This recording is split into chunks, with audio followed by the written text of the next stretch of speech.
Monroe, the last of the Virginian dynasty, was the fifth President of the United States. Monroe was born to Spence Monroe and Elizabeth Jones in Westmoreland County, Virginia, on April 28, 1758. He attended the College of William Mary at the age of 16. In 1775, 1 year after he studied in college, he joined the Continental Army. In Emmanuel Lutz's painting, Washington Crossing the Delaware, Monroe is depicted as the soldier holding the American flag. After he retired from the Army, he studied law under Thomas Jefferson. He also became a trusted close friend to Jefferson.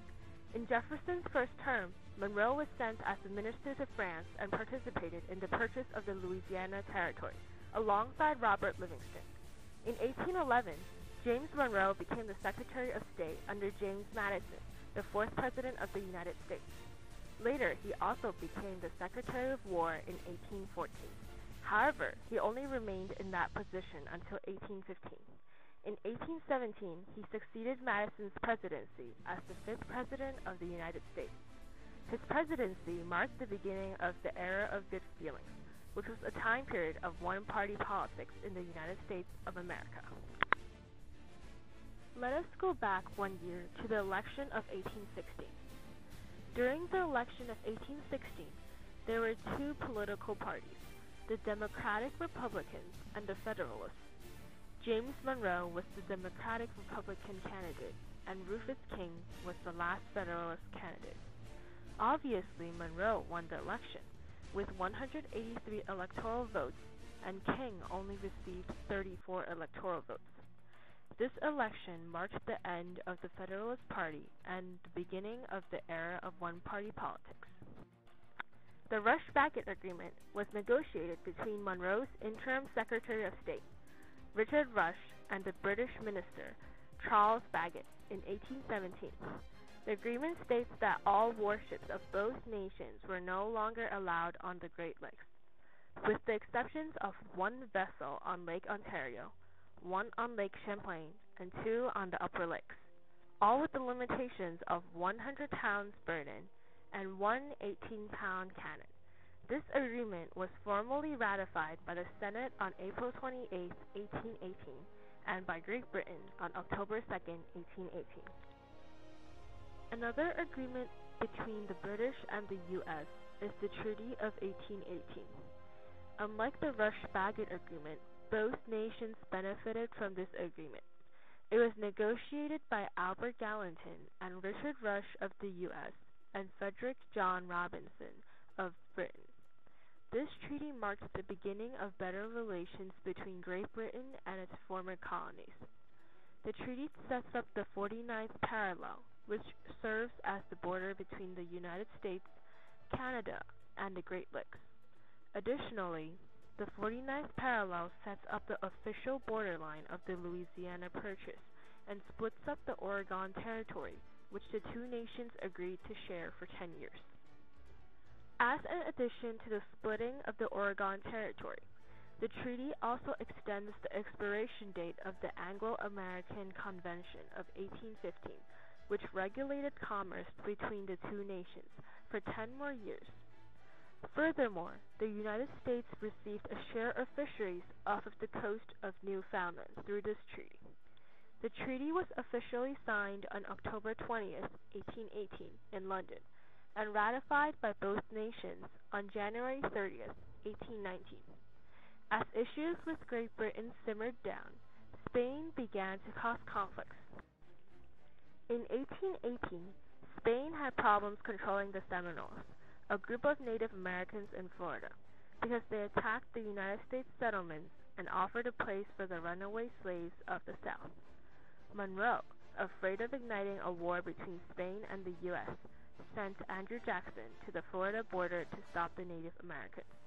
However, Jackson ignored his orders. Instead, he conquered Florida. As Jackson conquered Florida, the U.S. Army fought the Native American tribes in Florida and southern Georgia in the First Seminole War. Jackson's actions upset Monroe because he disobeyed his orders.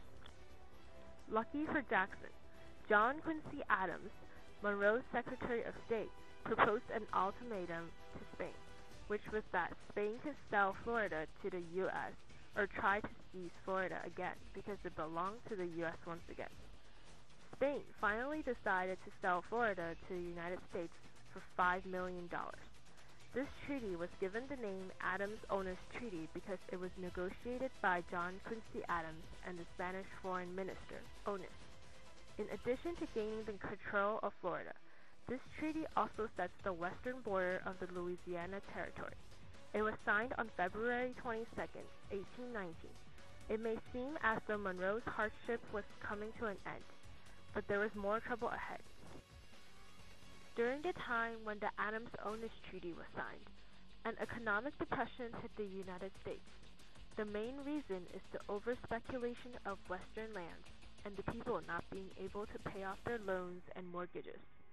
However, several acts like the Land Act of 1820 and the Relief Act of 1821 were passed to help the people. This moment during Monroe's presidency was not the greatest, but it did show how well he can manage any crisis.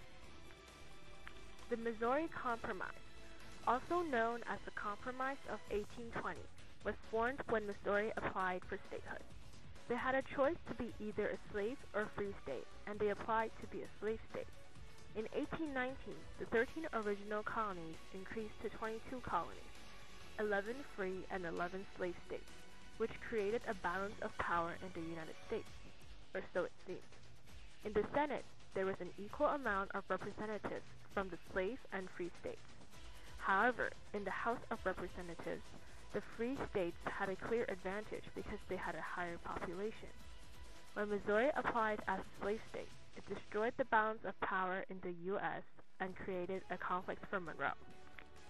Originally, the representative of New York, James Talmadge, proposed to ban slavery in Missouri. However, slaves were the main source of labor in Missouri, similar to the southern states. Later, Henry Clay developed the Missouri Compromise to resolve this conflict. It states that Missouri will enter as a slave state, while Maine enters as a free state.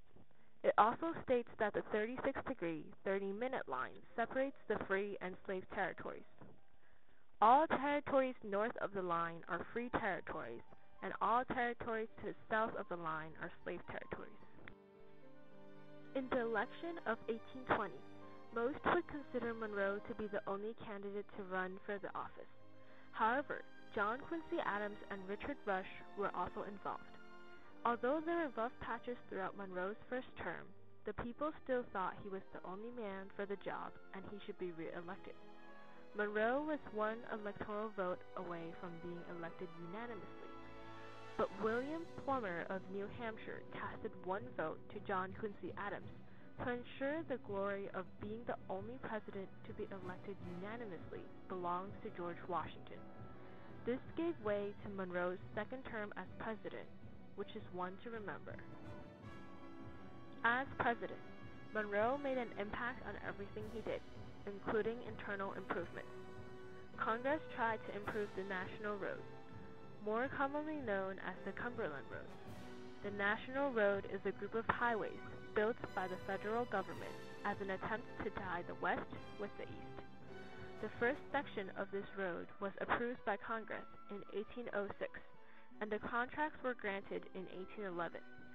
Because of interventions with the War of 1812, constructions did not begin until 1815.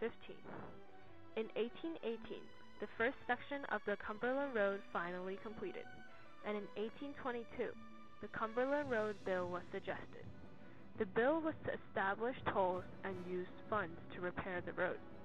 Monroe vetoed the bill because he thought that the states had the rights and authority over this matter.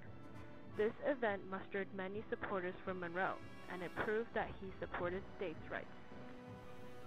During his second term as president, Monroe faced difficulties with European colonization on American soil. The problem at hand was that the Russians claimed the Pacific coast and the area south of it, alongside Europeans who wanted Latin America to return to its colonial state. Latin America was very close to independence at the time of the European nations' interference. The United States, who took an interest in its neighbors, the Western Hemisphere, decided to defend them. In order to help, Monroe addressed the issue at the 7th Annual State of the Union Address to Congress on December 2, 1823, and this message was later referred to as the Monroe Doctrine. It showed that the U.S. was the only nation that could influence these political matters. This is the best-known policy in the United States, and it warns the European nations that they are no longer allowed to interfere in the affairs of the United States, nor are they allowed to settle or colonize in the Western Hemisphere.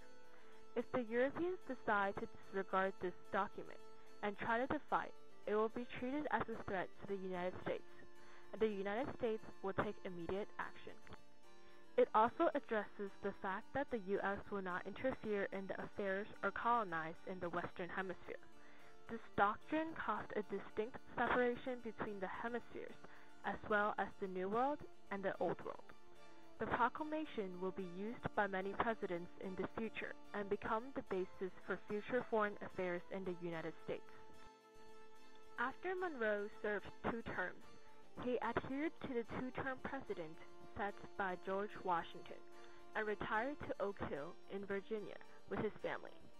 During his life after presidency, Monroe attempted to write a book comparing the U.S. government to the governments of other nations.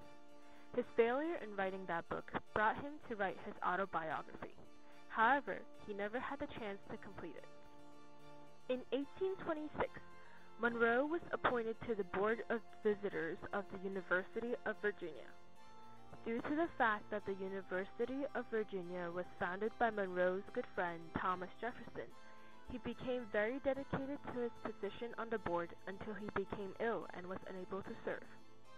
Before he became ill, he served as the president of the Virginia Constitutional Convention in 1829. At age 72, shortly after his wife's death, Monroe moved to New York City to live with his daughter. Although Monroe died on July 4, 1831, his attainments are still recognized today in America. As expected, his presidency had several successes as well as rough patches. However, his remarkable term of office will not be forgotten, and his legacies will be carried on from one generation to the next.